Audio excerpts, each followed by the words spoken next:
This is Dr. Britt Scathen. She's a postdoctoral fellow at the Infectious Diseases and Global Public Health at the School of Medicine, University of California at San Diego. Hi, everybody. Thank you so much for allowing me to share with you some of our research that we're doing. I'm from UCSD, and this project is actually led by Dr. Joel Wertheim, and I'm presenting on his behalf. I'm one of the investigators.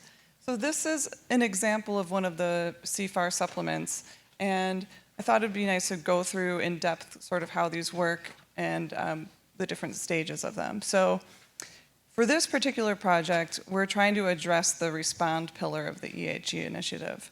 And our main goal for this is to establish a framework for and the feasibility of using molecular networks, molecular network data to seed a social network recruitment strategy that will then help us identify people who are at risk for HIV or people who are out of care.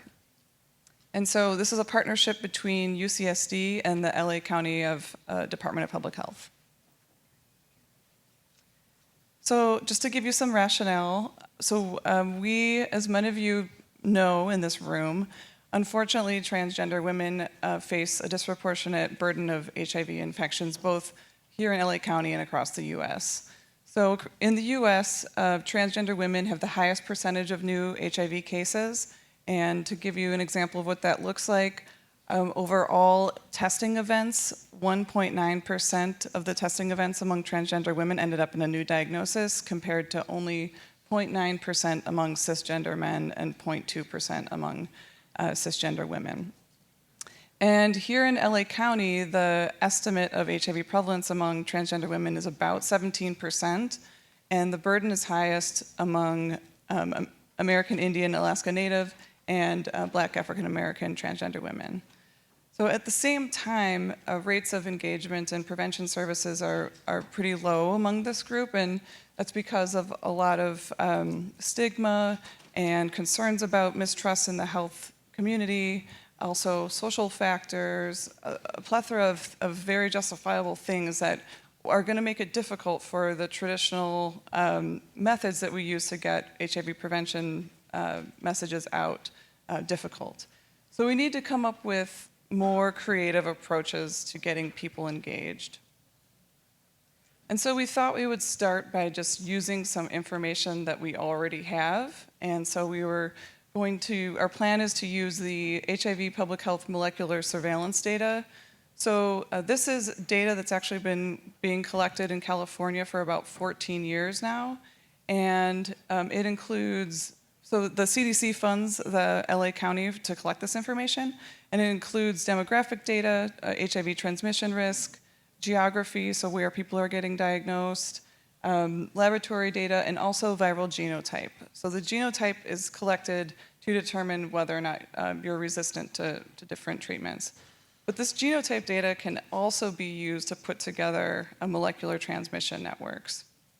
And so Dr. Wertheim developed a platform called Secure HIV Trace that allows health departments to do this. So LA County puts the networks together, I think, about on a monthly basis, and other health departments across the nation are doing so as well. So you might be wondering, well, how will these molecular networks help?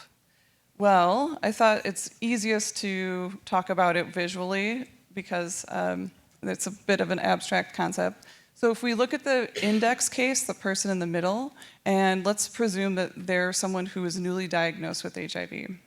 Well, we can see here that their virus is genetically linked to 3 other individuals who are HIV positive.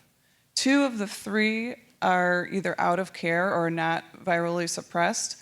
So we would want to prioritize those 2 people who are out of care or virally suppressed more than other people who might be, because we know that these people are linked to somebody who is newly diagnosed with HIV. So if we have limited resources, we would want to start here.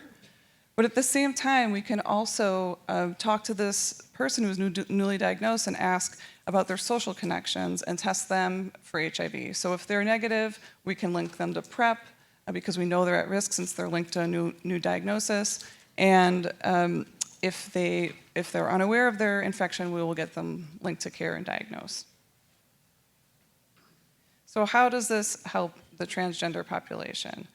Well, Dr. Wertheim and some colleagues decided to look at all of the molecular networks in LA County. This was a publication that came out last year in HIV Lancet. And what they found was that transgender women tend to cluster together more than other individuals. And so transgender women actually also are more likely to cluster with cisgender men who are not MSM. And in particular, a cisgender person who clusters with a transgender woman is more than 9 times as likely to cluster with another transgender woman. So in sum, we could use this information to then find additional people who are HIV infected, unaware, out of care, and at risk. So between 2011 and 2015, here in LA County, on average, there were about 23 transgender women who were diagnosed per year and 36 genetic partners that were linked to transgender women per year.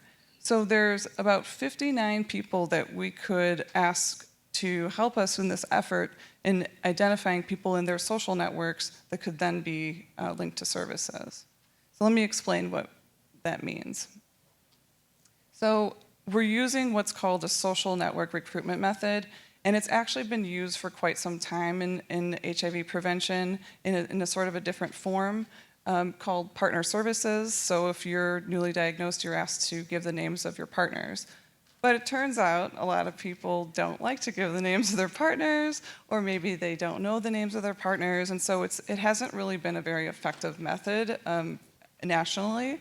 So on average, for every person you talk to, they give less than 1 name, and then out of all the names given, only about half are HIV positive. So really low yield for a lot of effort. So at the same time, though, thankfully, we found that people are willing to give the names of their social partners, so their friends. And because of the nature of social networks, we know that social behavioral norms and activities are shared within networks. So if you have somebody who's newly diagnosed with HIV or at risk for HIV, then it's a high likelihood that someone else in their friend group is going to also be unaware of their infection or need links to services. So our plan is to take the people that we identified in the molecular network and ask them to come in and be a part of this research study where they will then recruit their friends to do our activities. So we're going to ask people to take a very brief survey. We don't want to burden them. Do HIV testing, and if they're negative, then link them to PrEP. So they'll be compensated for these activities, and then they'll also be compensated for recruiting their social network. So they'll get an incentive per person that they bring in. And so, while this project was designed to address the respond pillar, it will also be addressing the diagnose, treat, and prevent pillars as well. And then we are adding another component where we want to do some epidemic modeling. So we're going to take all the data that we get from this, run a bunch of different simulations to predict whether or not certain interventions that are used within these networks will be effective and which interventions will be the most cost effective. So this is sort of down the line, but the goal would be to identify the interventions that get us to this 90% reduction in new incident cases.